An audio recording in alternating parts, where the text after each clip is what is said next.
Olá pessoal, eu sou Alexandre Kikuchi, professor de Educação Física e faço parte da equipe da Educação e Controle do Diabetes do Hospital do Rio Hipertensão na Escola Paulista de Medicina. Nosso assunto hoje é falar sobre o perfil do diabetes tipo 2 e a importância dos trabalhos aeróbios e musculares. Eu queria fazer um agradecimento ao professor Carlos Magno pelo convite, mais um ano participando desse evento, e eu espero que esse material ajude vocês a conhecer um pouco mais do universo do diabetes. Eu vou agora apresentar uma série de slides e eu acredito que dessa forma vai ser melhor para entender todo o contexto que a gente vai conversar, tá legal? Então daqui a pouco a gente volta a se falar. Beleza, pessoal, já cheguei aqui e vou começar a passar a série de slides para vocês irem acompanhando melhor, tá bom? Então, nosso tema, perfil do diabético tipo 2 e a importância dos trabalhos aeróbios e musculares. Olha lá, esse é um cronograma que a gente vai apresentar durante a aula, vamos segui-lo, tá ok? Então, a gente começa falando um pouquinho, conhecer um pouquinho aí sobre o diabetes tipo 2, bem como suas complicações, falar sobre os cuidados para se praticar exercício e abordar as duas clássicas propostas, aeróbios e musculares, né? Então, eu sei que tem muita proposta bacana hoje no mercado, mas a gente vai falar especificamente sobre trabalhos aeróbio. Um trabalho aeróbio vai ser abordado e o exercício muscular a gente também vai abordar de um específico e não vamos abrir muito o leque, tá legal? Bom, vamos então conhecer o diabetes tipo 2 e suas complicações, um pouquinho dele. Pessoal, esse é um quadro que apresenta aí duas categorias que resumem o diabetes mellitus, né? O diabetes tipo 1, antigamente conhecido como diabetes juvenil ou insulino dependente, e o diabetes tipo 2, antigamente conhecido como diabetes do adulto ou o insulino não dependente. Por que anteriormente era conhecido mais como um diabetes que afetava a fase adulta? Porque hoje a fase infantil, a adolescência, a infância, ela também está sendo acometida pelo diabetes mellitus, porque a obesidade é um fator extremamente presente. E o diabetes tipo 2, ele tem uma associação extremamente forte com a obesidade. Tá? Existem artigos aí que tentam entender melhor, né, o diabetes tipo 2 e algumas linhas falam que a consequência do diabetes tipo 2 é a obesidade, gera uma obesidade, e outros dizem que ser obeso também gera o diabetes. Então são duas linhas de raciocínio. A mais comum é justamente essa, onde o indivíduo obeso tem maior risco de ter aí diabetes e desenvolver o diabetes mellitus tipo 2. Tá joia?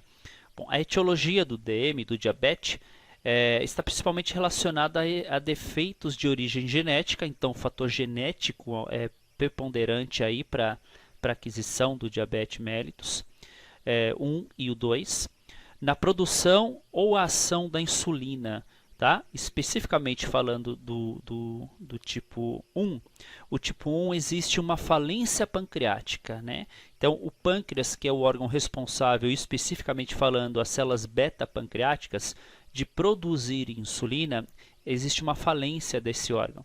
Então, o indivíduo diabético tipo 1, ele vai ter que aplicar insulina de forma exógena para o resto da vida. Tá? Agora, o diabetes tipo 2, duas principais, né, situações acometem levando a ele a esse quadro diabético. É a resistência à insulina e a insuficiência insulínica. Veja, no diabetes tipo 2, que é o nosso alvo principal, nosso assunto principal, o indivíduo ele tem preservado as funções do pâncreas e as células betas pancreáticas que produzem a insulina. Porém, como eu já disse, a característica, uma das características das fortes associações ao indivíduo diabético tipo 2 é a obesidade. Essa obesidade ela facilita essa resistência à insulina. Tá? Então, pelo fato de ter aí uma dificuldade de utilizar essa insulina no processo de transporte da célula e da glicose, da célula de glicose, para a utilização como fonte de energia, eu vou criando aí uma resistência maior Então, a glicemia ou a quantidade de açúcar circulante cada vez mais alta vai gerar uma resistência cada vez maior à ação da insulina. E a insuficiência insulínica é a não total conservação do pâncreas. Então, o pâncreas ele pode ter uma dificuldade em produção da insulina.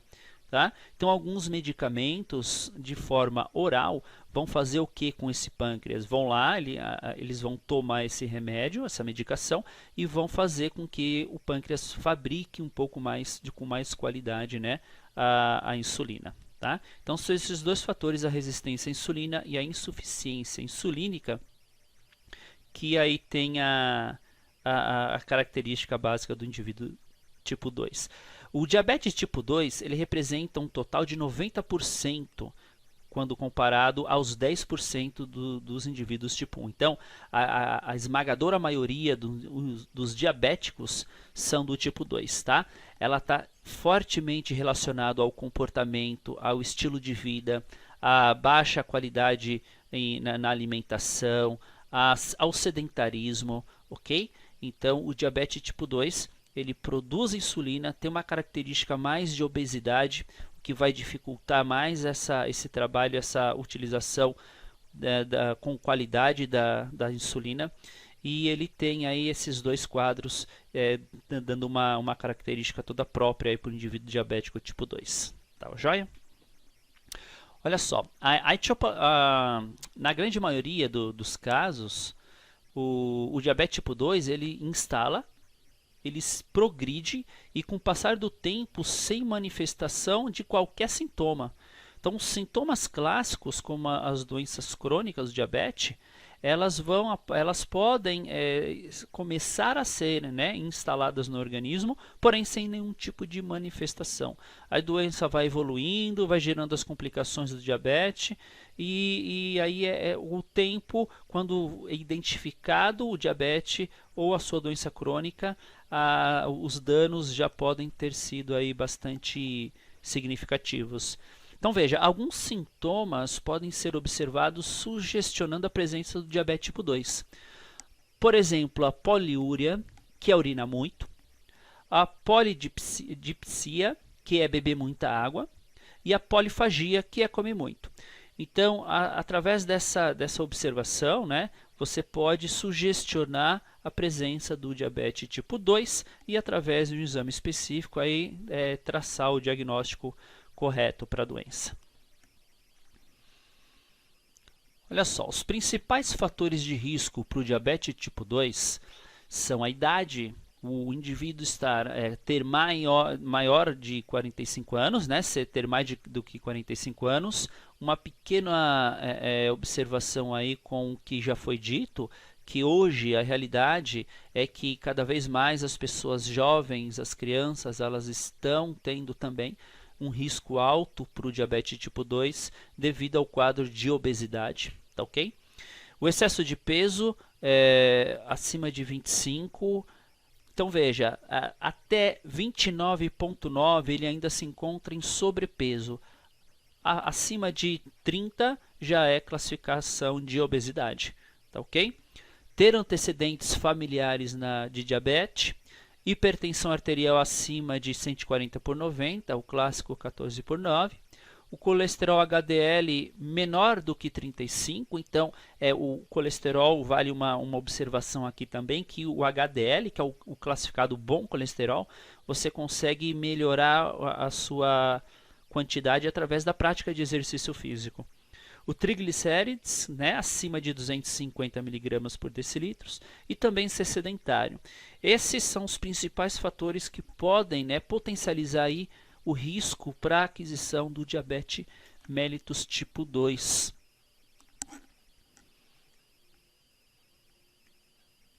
Olha só, vamos entender então como que funciona essa questão da insulina no organismo, tá?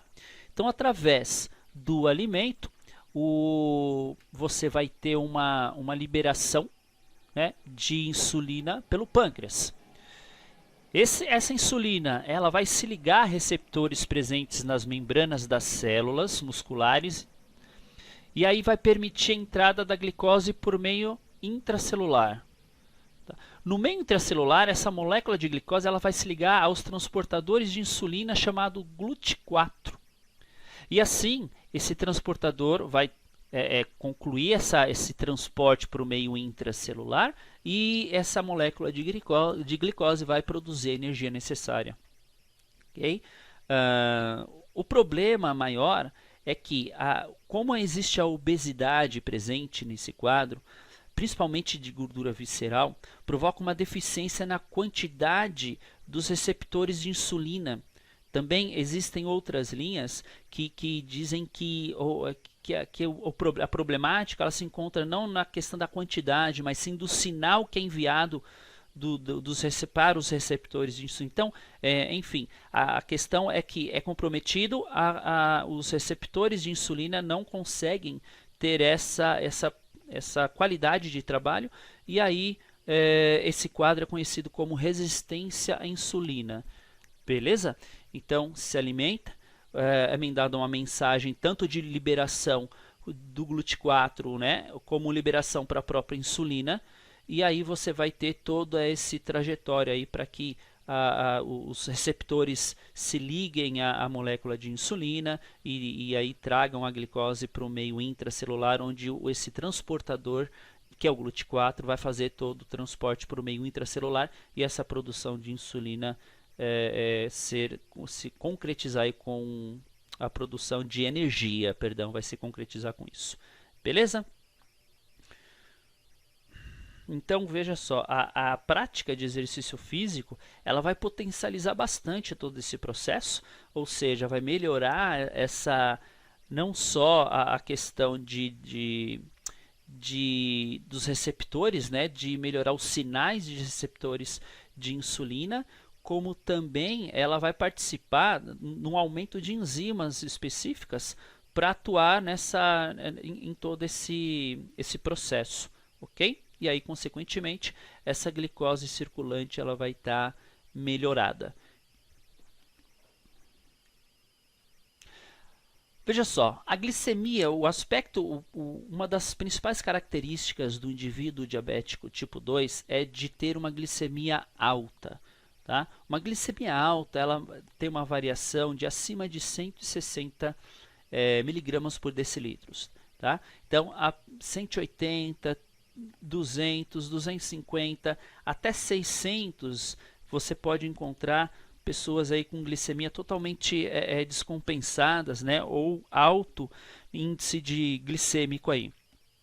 Essa glicemia, durante um tempo muito prolongado, durante anos, como já foi dito, ela vai causar vários danos a tecidos e aos órgãos. Tá? Então, o papel do indivíduo diabético é de frequentemente fazer o que é chamado de exame de glicemia capilar ou ponta de dedo. É para tentar enxergar como se encontra a glicemia, né? Como que essa glicemia se encontra. Então o procedimento é esse. Essa é uma caneta que vai fazer uma pequena perfuração no dedo. Então é feita uma higienização adequada das mãos, tá? Para não ter nenhum resíduo o que vai interferir nos dados. Então é feita a partir dessa higienização uma pequena perfuração dessa caneta. Essa agulha ela é descartável, então sempre a troca. E essa gota de sangue vai ser colocada nesse aparelho, nesse medidor de glicemia. Tá? E aí o indivíduo ele vai automaticamente ter o seu dado quanto à quantidade de açúcar circulante. Esse é um quadro que apresenta o quanto de glicemia existe na circulação sanguínea desse indivíduo. Né? Então, esse é um paciente que eu peguei lá no ambulatório, onde nós trabalhamos, né, com os indivíduos diabéticos. E veja, durante um período ele fez uma medição, e essa medição ela foi tendo uma curva totalmente descendente. Né? Então, o objetivo do grupo, o objetivo de quem trabalha com diabetes e do próprio indivíduo diabético é trazer esses dados aqui para essa zona verde, que vai entre 70 aproximadamente até uns 160 miligramas por decilitro da glicemia. Tá? Então o objetivo é traçar ações para que esse indivíduo ele conserve o seu nível glicêmico dentro de quadros seguros. Então veja, cada xizinho desse aqui, ó, é uma medida. As medidas elas são feitas, são orientadas para serem realizadas pré e pós as principais refeições. Então, pré e pós café, almoço e jantar, tá? Isso vai dar uma visão geral de como se encontra a glicemia durante a semana. Então veja, aqui nesse primeiro bolo aqui foram as medidas da semana e de alguns dias, depende, né? 3 dias, 4 dias. Nós temos lá 3 dias de medidas, né? Então esses foram realizados durante 3 dias. Aqui eu tenho na semana seguinte e assim sucessivamente. Então percebam que quando ele chegou para o grupo, ele se encontrava num índice extremamente alto dos seus níveis glicêmicos, né? Próximo a 400. Conforme ele foi aderindo a algumas práticas, e entre elas, né, os pilares é a prática de exercício físico, esse paciente ele foi se encontrando aí dentro dos quadros mais seguros da glicemia, diminuindo consideravelmente todos os transtornos que o diabetes ele dá para o seu portador, né?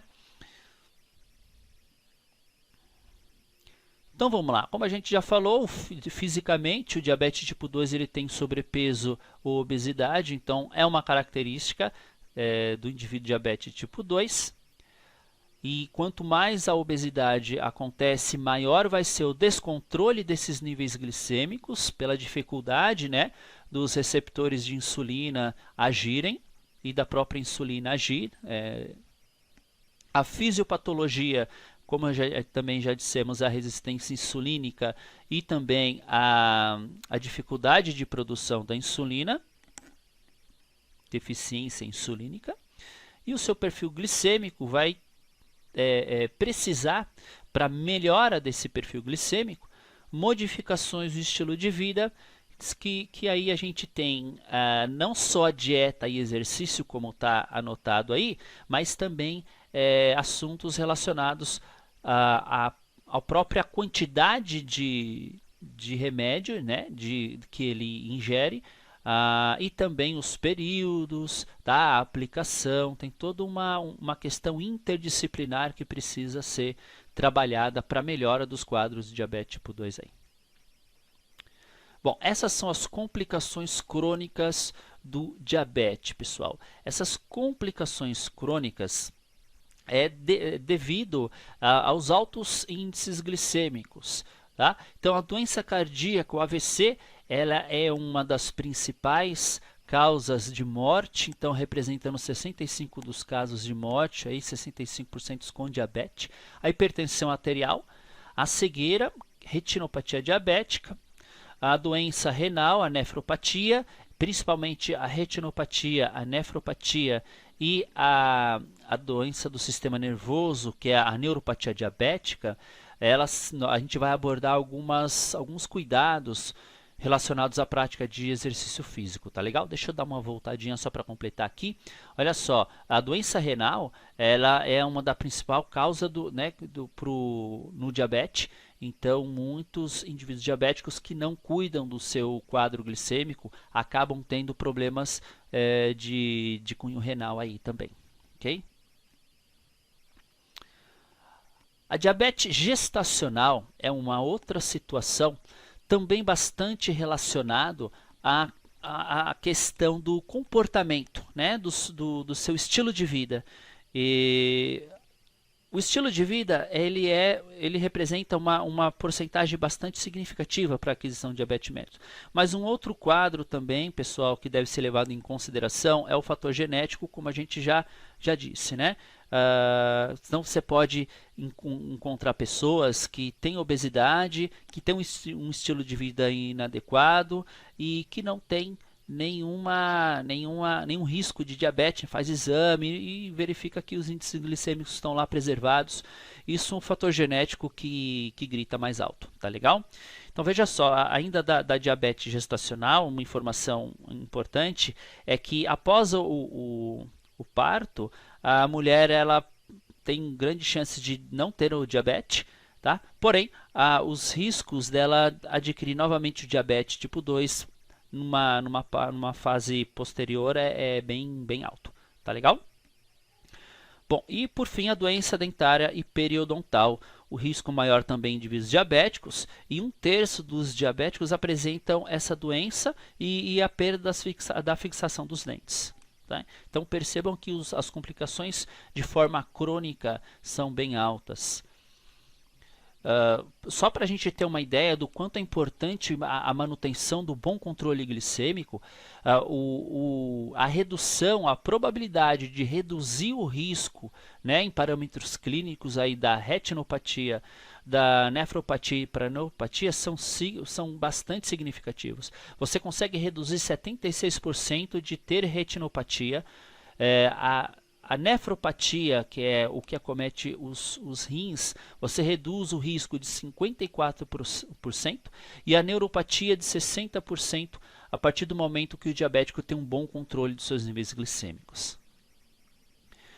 Agora, existem outras complicações, só que de forma aguda, né? Que é a hipoglicemia e a hiperglicemia. Né? Existe também a cetoacidose diabética, que ele é um quadro muito presente em hiperglicemia, tá? Mas é uma característica bastante presente no indivíduo tipo 1, tá? No tipo 2 também pode acometer, mas vamos falar um pouquinho sobre essa questão da hipoglicemia e da hiperglicemia. Raramente o indivíduo diabético tipo 2 ele vai ter quadro de hipoglicemia. Pode acontecer, mas é extremamente raro. Agora, a hiperglicemia é uma clássica situação de diabetes tipo 2, né? Então, aqueles quadros, aquele gráfico que eu mostrei para vocês no começo da apresentação, onde os níveis estão próximos a 400, isso é um quadro de hiperglicemia. É esse quadro que vai trazer todos os transtornos e as complicações crônicas do diabetes. Tá ok?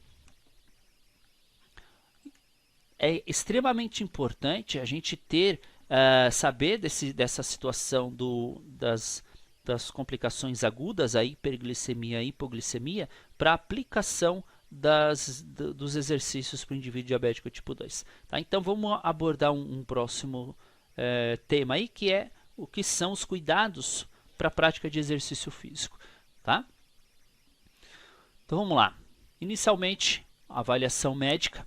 Identificar as complicações crônicas, porque você pode ter um indivíduo diabético que inicialmente não tem os seus sintomas, né, claros, então ele às vezes tem uma retinopatia já significativa, mas só que ele não tem os sintomas. Então, como a gente já falou, ele pode ter aí um tempo já considerável dos efeitos, né, e não sentir. Os testes ergométricos, mesmo para caminhada. Quando que você vai orientar o seu indivíduo a ele fazer esse teste ergométrico para caminhada? Quando ele tiver nessas 4 situações abaixo. A idade acima de 40 anos, idade acima de 30 com fator de risco de cardiovascular, e diagnósticos de diabetes com mais de 10 anos, que passa-se, né, a entender que ele não conhecendo o diagnóstico precoce de diabetes, ele não sente os sintomas, então alguma complicação já pode ter começado a ter o seu efeito aí, e o indivíduo ser hipertenso.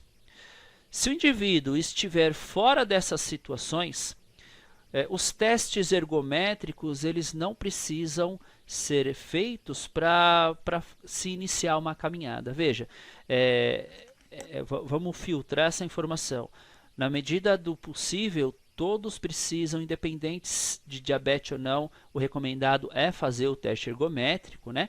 Mas a gente sabe de toda uma dificuldade que existe para que se faça nesses testes ergométricos.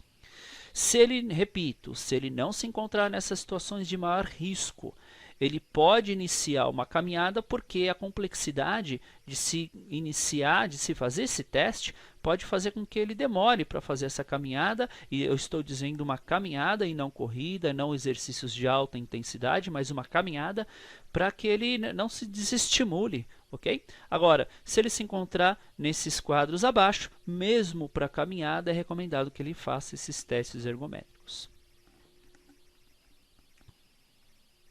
Então vamos lá. Essas orientações em que eu vou comentar com vocês agora independem da prática que vai ser escolhida pelo professor ou pelo praticante, tá ok? Então a gente vai ter algumas recomendações, algumas orientações para que antes de começar o exercício ele possa fazer. Primeiro é medir a glicemia antes e depois da prática do exercício. Veja que aí no slide está medir antes, durante e depois. Eu deixei isso porque para reforçar a ideia do diabético tipo 1. O diabetes tipo 1 é interessante fazer a medida também durante a prática, porque o risco de hipoglicemia no indivíduo diabético tipo 1 é muito alto. Já no indivíduo diabético tipo 2, esse risco é bem difícil. Então você pode iniciar fazer a medida no início, antes da prática, e depois da prática. Tá? O objetivo é fazer com que, com o tempo, esse praticante ele conheça melhor tanto o efeito do que ele ingere antes da prática, como o efeito que o exercício naquela intensidade vai ter no seu organismo. Né? Então, com o tempo, ele vai descobrindo, ele vai saber que nessa rotina que ele tem, o efeito vai ser aquele ou um outro efeito, um efeito melhor, um efeito maior, enfim. Tá? Ele vai conhecer mais o efeito que o exercício vai ter sobre o organismo dele. Tá joia? Não se exercitar se o nível de glicose sanguínea estiver acima dos 250 mg por decilitro e a presença de cetose. O que é a cetose? Então, como eu falei para vocês, das complicações agudas é a hiperglicemia. Quando esses níveis glicêmicos estão muito altos, você vai provocando, através de uma série de eventos, a produção de cetose. É a cetoacidose diabética. Então, essa cetoacidose ela é extremamente perigosa, tá? E isso pode levar a um quadro de coma diabético. Então, aí precisa reverter esse quadro, né, através de procedimentos específicos. Então, você fez a medida e você percebeu que está acima de 250, a presença de cetose, você não pode fazer exercício. A cetose ela é identificada através do cheiro, né, de cetona, que é mesmo a cetona, né, que nós conhecemos aí, que vende em farmácia. Existe esse cheiro característico através da sudorese, através do hálito, tá bom? Então, 250 ou mais na presença de cetose, não pode fazer exercício. Se ele medir, uma segunda situação, ele mediu, está acima de 300 mg por decilitro, mesmo sem a presença de cetose, também não pode fazer exercício. Entenda o porquê que isso é importante. Quando você vai fazer exercício com essa glicemia alta, então veja, você inicia com uma glicemia muito alta. A gente tem a errada ideia de pensar que o fato de simplesmente fazer o exercício, a sua glicemia baixa, mas é bem por aí. Quando você faz exercício, o organismo entende que você precisa de maior liberação de glicose no sangue. Então aquela glicose que está estocada, né, no fígado, no músculo, ela vai ser liberada. Isso vai aumentar a quantidade de glicose sanguínea. E como existe essa dificuldade de utilização dessa glicose para usar como energia, essa glicose vai ficar circulando durante um tempo muito alto. Então, muitas vezes o indivíduo que tem o seu quadro descompensado de glicemia e que tem uma inatividade física muito, muito forte e começa a treinar com esses níveis muito altos, em vez no término do exercício, quando ele vai medir, está mais alto do que ele começou. Essa seria uma explicação, tá ok? E não estar em jejum ou um tempo muito prolongado sem se alimentar, né? Ou que seria esse tempo muito prolongado, mais de 2 horas. Joia? Para evitar aí um quadro de hipoglicemia, apesar de ser aí mais difícil no diabético tipo 2. Ingerir mais carboidratos se o nível de glicose estiver abaixo de 100 mg por decilitro. Então, abaixo disso é interessante ele se alimentar, evitando também quadros de hipoglicemia, que é o baixo açúcar no sangue. Utilizar roupas adequadas para a prática, tênis, meia de algodão, roupas leves que dão liberdade de movimento. Importante esse detalhe, pessoal, porque existem uma das complicações que é a neuropatia, ela vai fazendo com que a sensibilidade ela seja cada vez menor. Então o indivíduo ele machuca os membros inferiores e aí ele vai criando uma ferida. A gente vai ver, alguns dados mostram que a neuropatia diabética é responsável por grande parte das amputações, tá, de membros inferiores. Então, a meia, quando a meia é aquela meia inadequada, uma meia social, ela gera um atrito muito grande nos pés. O tênis, que não é na verdade é um calçado que não seja um tênis, que é mais largo, isso também vai, com a sudorese, vai gerando esse atrito e pode criar essa ferida. Então, tênis mais justo, meia de algodão, que não gere esse atrito, tá? É tudo bastante recomendável para diminuir consideravelmente o risco de criar ferida, né? E o diabetes tem uma questão de cicatrização também bastante difícil, tá? Ingerir água durante a prática, porque uma das complicações também que podem levar a complicações crônicas é a desidratação, tá? A desidratação é maior no indivíduo diabético. Então, fazer a prática num sol muito forte, o risco também é maior. Cautela com isso, ok? Não aplicar insulina no local onde nesse dia terá grande utilização. Por que isso, pessoal? Quando você aplica a insulina e você vai utilizar aquele local da aplicação, você acaba irrigando mais. Então você acaba potencializando a ação da insulina, e para indivíduos que têm uma sensibilidade maior para quadros de hipoglicemia, isso pode acontecer. Então você potencializa a ação da insulina, já está fazendo exercício, e se você ainda tiver num quadro glicêmico um pouco desfavorável, né, um longo tempo aí sem se alimentar, então quadro mesmo para indivíduo diabético tipo 2, por mais difícil que possa ser, pode acontecer. Tá bom? Então, vai fazer um treino de musculação para membros superiores, aplica no glúteo, no abdômen. Vai correr, então aplica no braço. Então, precisa ter esse rodízio aí de aplicação, ok? Evitar se aplicar no período de pico de ação da insulina. Cada insulina, ou melhor, a grande maioria dos modelos de insulina no mercado tem os seus picos de ação. Então vamos pegar um exemplo de uma insulina intermediária, né, a NPH. Essa insulina ela tem o seu pico de ação mais ou menos umas 4 a 6 horas após a sua aplicação. Esse é um período mais crítico, onde você pode ter uma ação da insulina potencializada com essa prática de exercício físico, tá? Então, cautela com isso. Ter sempre um kit de carboidrato de ação de rápida absorção ao alcance, porque quadros de hipoglicemia, por mais complicado, mais difícil que seja o indivíduo tipo 2, também pode acometer, tá? Mas é só para exagerar na segurança melhor, né? E não vamos subestimar o organismo, tá joia? Emagrecimento. Por que eu coloquei emagrecimento aí, pessoal? Porque o emagrecimento é uma das grandes propostas ao combate do diabetes tipo 2. Fazer com que ele perca aí a quantidade de gordura corporal, ela é uma das estratégias que eu escolhia nesse momento para você utilizar, que nós vamos utilizar nessa aula, para você aplicar no seu aluno. Tá? Então, o objetivo maior é fazer com que o nosso aluno emagreça.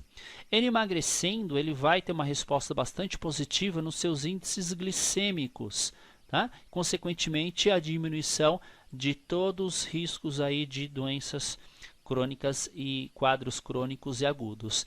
Então, fazer uma proposta de prática de exercício físico objetivando o emagrecimento é uma interessante proposta aí para o indivíduo diabético tipo 2. E como eu já tinha antecipado, né, a gente vai falar sobre trabalhos aeróbios e trabalhos musculares. Bom, antes de você começar a falar sobre trabalhos aeróbios e musculares, é preciso você ter uma análise, fazer uma análise do seu aluno. Tá? Duas situações eu acho que são extremamente importantes de você analisar no seu aluno. Primeiro, ver a situação do aparelho motor, e a segunda, as complicações do diabetes. Tudo isso, o objetivo é a segurança. Então, partindo do pressuposto que ele é um aluno sedentário, obeso, como é que se encontra o aparelho motor dele, né? Articulação, tendões, a parte muscular, como é que se encontra, né? Será que a partir do momento que eu aplicar um trabalho que não seja adequado, será que ele vai sentir, as suas articulações vão sentir? Então, preparar essas regiões para que o corpo, de uma forma geral, possa suportar aí quadros um pouco mais intensos. A gente já falar nessa questão, né, de intensidade, tá? E aí, é claro, a partir do momento que eu abordar corretamente essa análise, eu vou mexer com as variáveis, a intensidade e o volume adequado. Tá joia? Nós temos no mercado hoje, pessoal, muitas propostas que prometem verdadeiros milagres com essa questão de emagrecimento, né? É muito importante você ter cautela na escolha, primeiro pela própria situação do seu aluno, né? A partir do momento que você enxergar essa situação do aparelho motor, bem como as complicações do diabetes, você vai poder trabalhar, né, qualquer tipo de proposta. Mas vamos lá, essas propostas elas vêm com promessas, como eu já disse, bastante interessantes. E a gente acaba esquecendo o clássico trabalho, que são os trabalhos aeróbios, os musculares, né? Então a gente muitas vezes dá uma conotação de mocinho para um trabalho que está surgindo, que tem, né, está bombando aí na área, e a gente esquece desses trabalhos. A gente classifica eles como um trabalho que não é tão bom assim, né? Colocando ele como o vilão da história. Então não é bem assim. Eu acho que vale a pena a gente ter o bom senso, tá? Repito, acima de tudo, respeitar o nosso aluno e depois a gente pensar qual seria a melhor proposta aí. Mas esse termo de mocinho e vilão, ou seja, o que é bom, o que não é ruim, o que é ruim, perdão, eu acho que é muito subjetivo, né? Vale a pena a gente raciocinar sobre isso, tá? Vamos falar então sobre exercício aeróbio. Bom, o exercício aeróbio, a proposta do exercício aeróbio é que tenha intensidades leves a moderadas e uma longa duração. Conforme você vai aumentando a treinabilidade e o condicionamento no seu aluno, é claro que essa proposta ela pode se tornar mais intensa e com uma duração também alta, né? Então a gente vai iniciar a proposta através de trabalhos leves e moderados e com uma longa duração. Maior utilização do oxigênio pelo músculo, e não só do oxigênio, porque isso seria interessante para o diabético. De uma forma geral, diabético ou não diabético, o trabalho aeróbio ele vai propor ao seu praticante não apenas uma maior utilização, mas uma maior captação, transporte, e aí sim utilizar de forma de maior qualidade esse oxigênio. Tá? Inicialmente o aluno ele não consegue combinar essa captação, essa utilização de transporte, porque ele não tem condicionamento físico ainda, né? Então, conforme ele vai melhorando o seu condicionamento físico, ele vai captando mais oxigênio, ele vai utilizar mais oxigênio, e ele vai transportar melhor esse oxigênio. Tá? E para o indivíduo diabético isso é importante, porque o músculo mais oxigenado ele melhora a questão da sensibilidade à insulina. Tá? Aumento na produção do GLUT4 do músculo, então aumento da secção transversa do meu músculo através de trabalhos musculares e também do trabalho aeróbio. Eu tenho aí uma melhora também na produção de GLUT4, que são os transportadores que ficam na membrana da célula muscular, né? Então, aumentando a quantidade desse transportador, eu tenho a possibilidade de trazer mais a molécula de glicose para dentro da célula. A recomendação clássica aí pela Sociedade Brasileira de Diabetes e a própria ADA, a Associação Americana de Diabetes, é de 150 minutos de exercícios aeróbios moderados, 75 minutos de exercícios aeróbios intensos, ou combinar essas duas propostas. Então, quando que eu vou dar os 75 minutos de exercícios aeróbios intensos? Depois que meu indivíduo, né, meu paciente, meu aluno, ele tiver aí a condição, já um pouco mais de treino, um pouco mais de capacidade aeróbia, eu vou ter a condição de dar uma atividade mais intensa para ele, ok?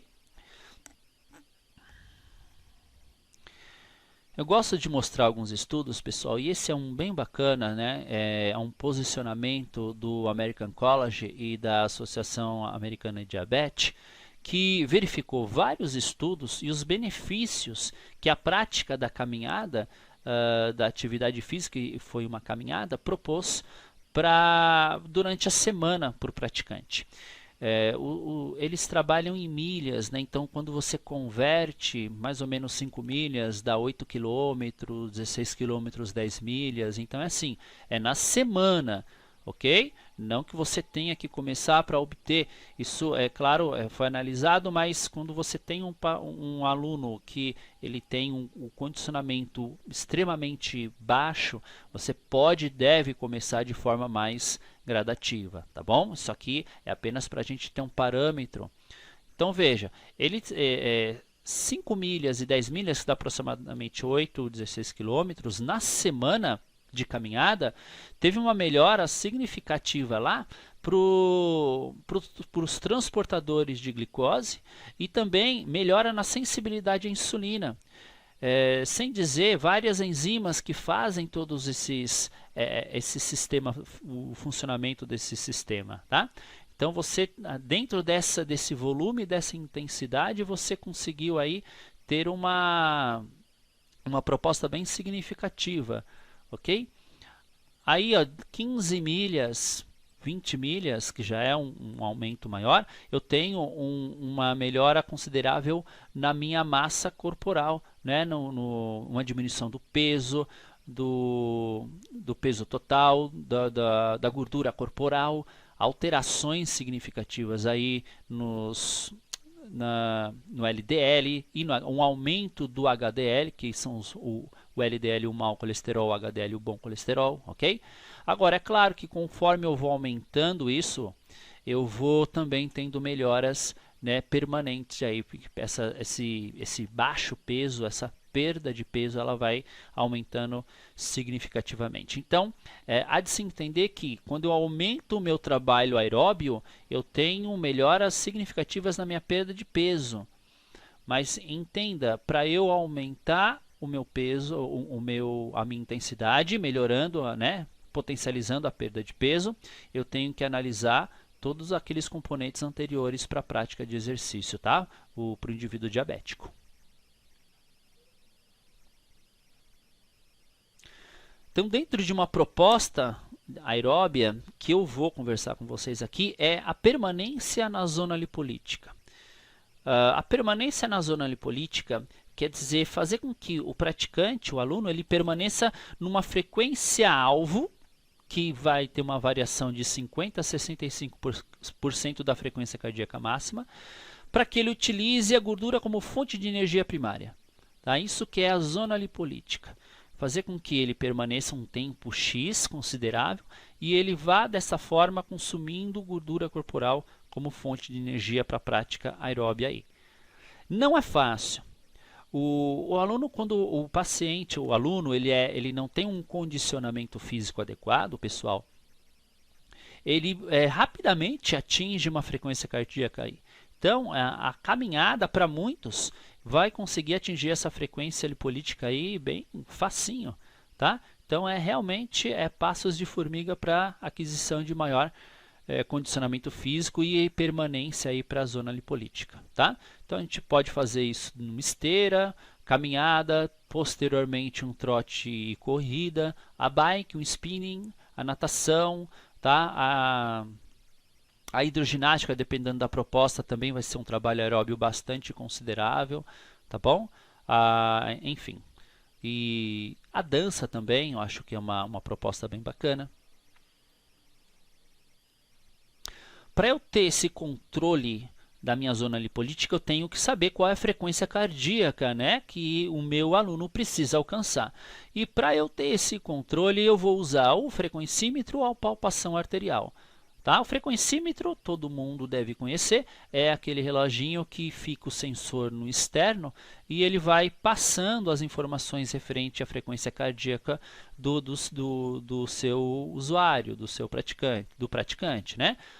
Agora, caso você não tenha o frequencímetro, a clássica situação de palpação arterial em 10 segundos ou em 15 segundos, para você depois multiplicar e ver a frequência em questão.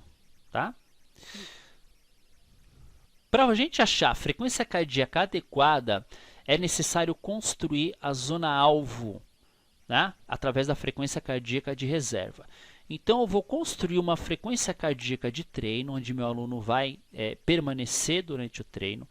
Essa fórmula ela é a frequência cardíaca máxima menos a frequência cardíaca de repouso, multiplicado pela porcentagem da intensidade que eu quero, no caso, dentro da zona lipolítica. O resultado disso eu somo com a frequência cardíaca de repouso. Então vamos lá. Primeira coisa é achar a frequência cardíaca máxima. A frequência cardíaca máxima, nós temos duas grandes propostas, a Carvone e a Tanaka. A de Carvone ela é extremamente utilizada. Tá? Ela é muito utilizada, e só que alguns estudos um pouco mais atuais, elas verificaram alguns valores que subestimam ou superestimam os valores do praticante. Veja, toda fórmula de predição apresenta um erro padrão, né? Agora, a gente tem que tentar minimizar isso. Então, veja só, o Carvone, de Carvone, ela subestima o valor da frequência cardíaca para os mais velhos e superestima o valor para os mais novos. Tá?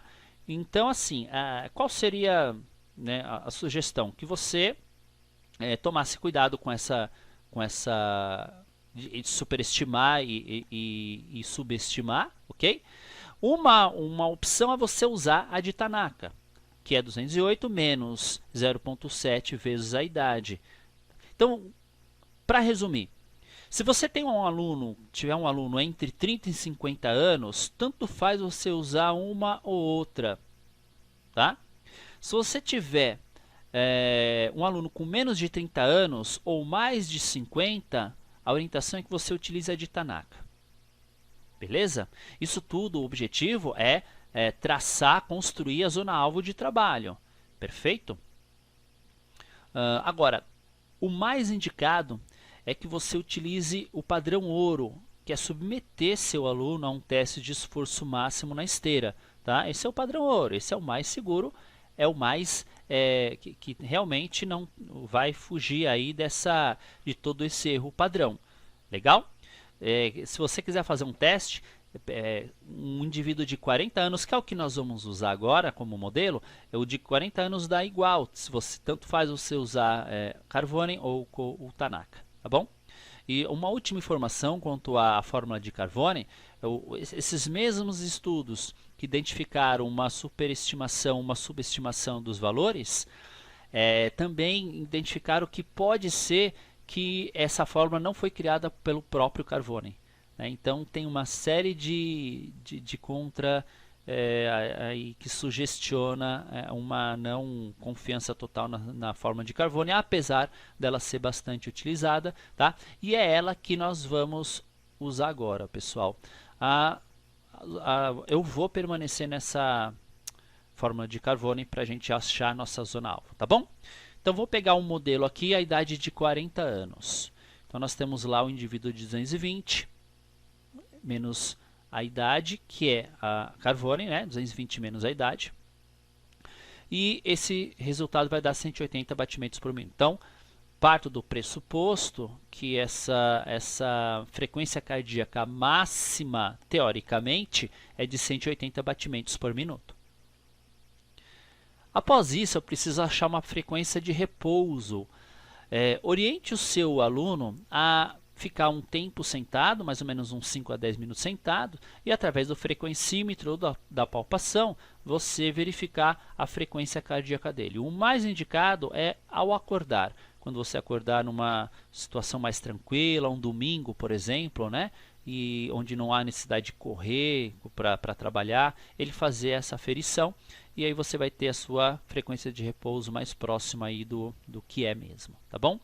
Então eu tenho aqui a minha frequência cardíaca teórica alta, máxima, e a minha frequência cardíaca de repouso. Lembrando que o objetivo é a zona lipolítica, tá ok? 50% a 65% da frequência cardíaca máxima. Eu vou colocar isso aqui na minha fórmula, esses dados na minha fórmula, tá? Então, frequência cardíaca de treino, ela vai ser a seguinte: 180 menos 60, então 180 correspondendo à minha máxima e 60 correspondendo à minha de repouso.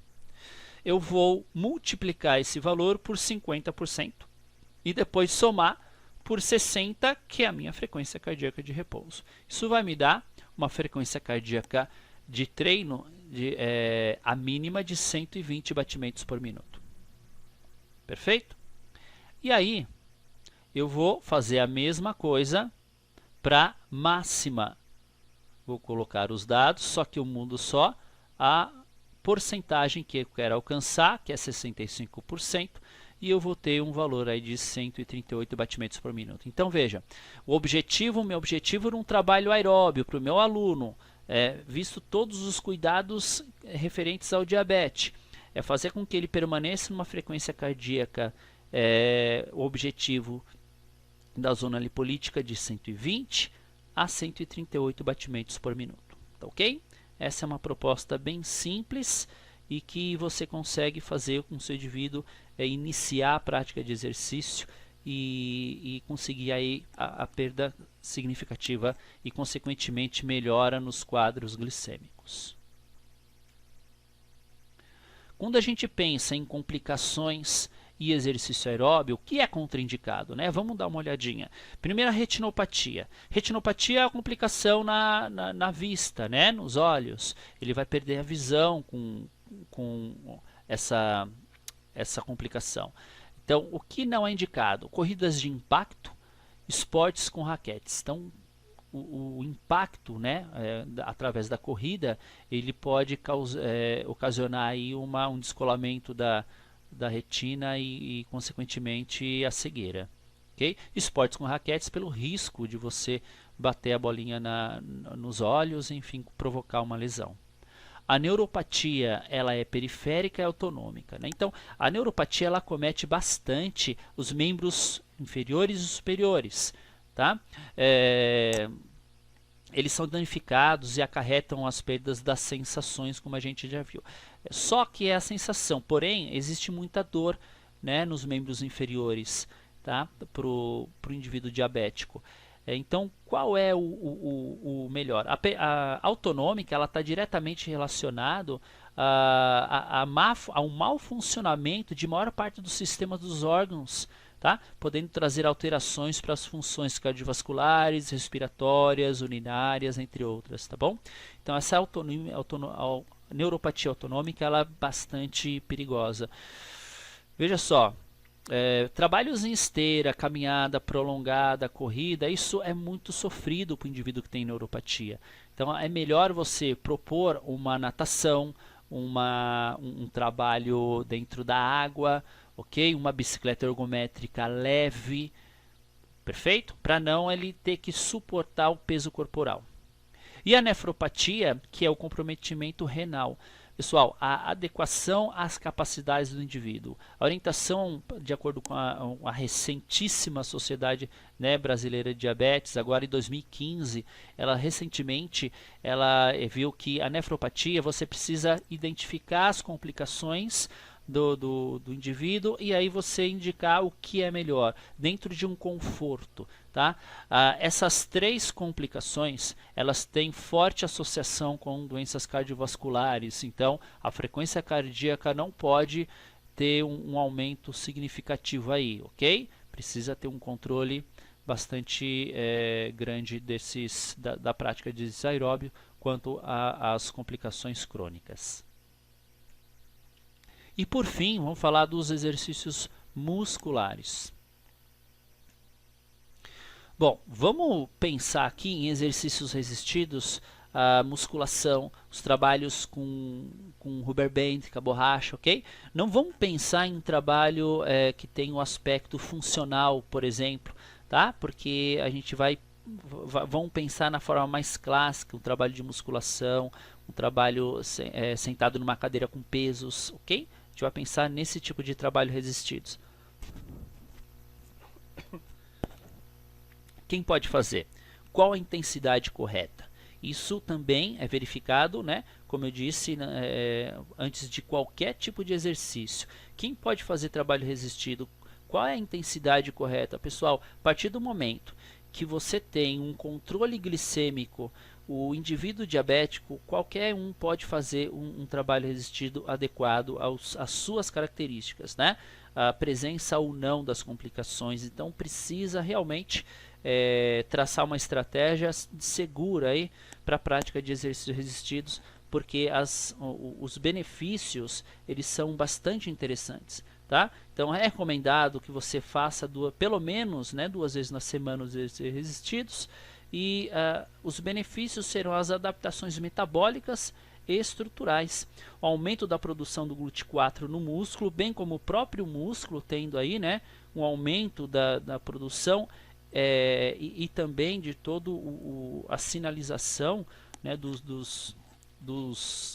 da insulina para esse GLUT4, então vai melhorar bastante a sensibilidade à insulina, o aumento da massa muscular e a melhora do armazenamento da glicose no músculo. Então, a glicose que fica armazenada como glicogênio no músculo, também ela vai ter uma condição, vai ter uma maior capacidade de armazenamento e, numa necessidade, ela pode vir a suprir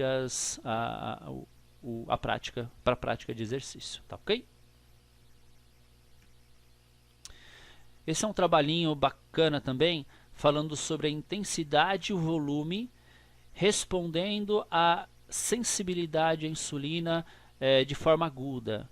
Tá? Então, o que eles viram? Que o trabalho de resistência, né, um trabalho muscular, ele tem de acordo com a intensidade e o volume, ele tem uma melhora significativa na fase aguda do exercício. Tá?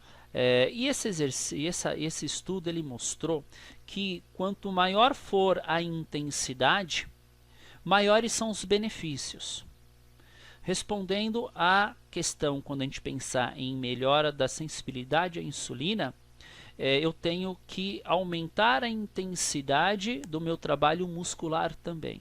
Então veja, para fins de emagrecimento, eu tenho todo o meu benefício com o trabalho da musculação. Eu aumento o meu músculo, a quantidade muscular, eu tenho uma melhora no meu metabolismo basal e eu tenho onde eu tenho minha principal fonte é a gordura corporal. Tá? Então essa é uma explicação de por que a musculação ajuda no fator de emagrecimento. Agora, a musculação também é uma proposta bacana para melhora da sensibilidade à insulina, melhorando, né, respectivamente aí, o controle glicêmico. Agora, a pergunta que eu fiz no slide anterior é quem pode fazer essa proposta de aumentar a intensidade? É você, profissional de educação física, que vai dizer. Através da análise, através dele, enquanto estrutura, enquanto complicações glicêmicas, tá? Complicações crônicas aí. Eu posso eu posso aumentar a intensidade, porque eu sei que é bom para a sensibilidade à insulina. Mas será que eu posso aumentar para esse meu cliente? Será que é o momento adequado para aumentar a intensidade no meu trabalho muscular? Então essa é a pergunta que tem que ser feita, ok? Veja só. Por que essa pergunta é importante ser feita? Será que eu posso? Porque se for um trabalho de levantamento de peso para o quadro de retinopatia, você precisa tomar bastante cuidado. Normalmente, quando a pessoa vai fazer um levantamento de peso, ela provoca uma manobra de valsalva. Essa manobra de valsalva nada mais é do que prender a respiração. Isso faz uma pressão extremamente alta para a retina. Então, quem tem problema de retinopatia pode ter um descolamento de retina e aí levar à cegueira, ok? em casa, por exemplo, quando vai se... reparem as pessoas que vão transportar, na nossa casa mesmo, vão transportar as coisas mais pesadas. Eles, de forma muito natural, fazem a manobra de valsalva para transportar o material de um local para outro. Tá? Então é extremamente perigoso a manobra de valsalva.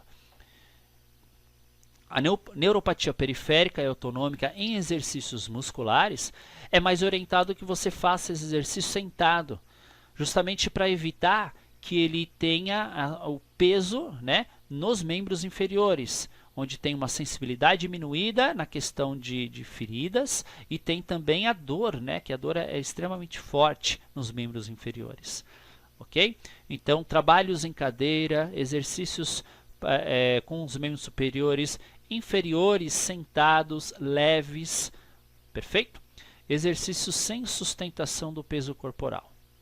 E a nefropatia diabética, também a mesma indicação para os trabalhos aeróbios, adequar as capacidades do indivíduo.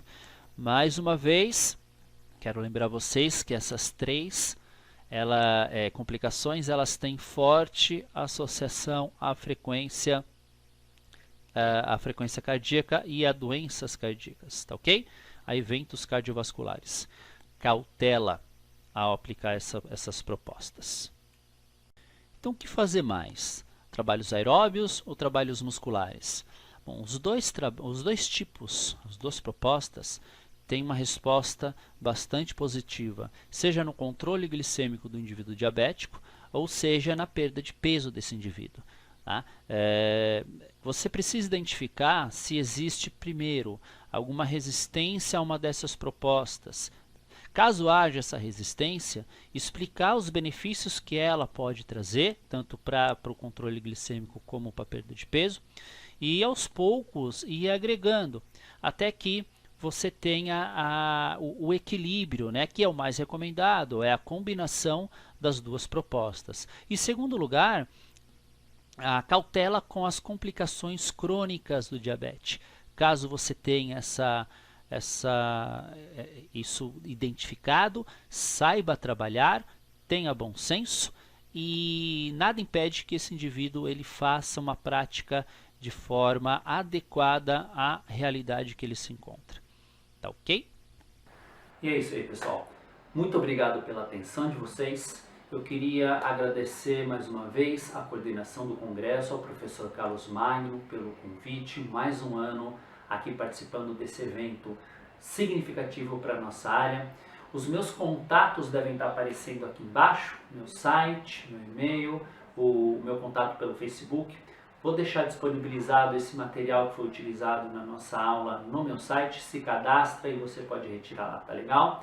Eu espero que esse conteúdo colabore na área profissional dentro desse universo do diabetes. E até uma próxima oportunidade, pessoal. Até logo!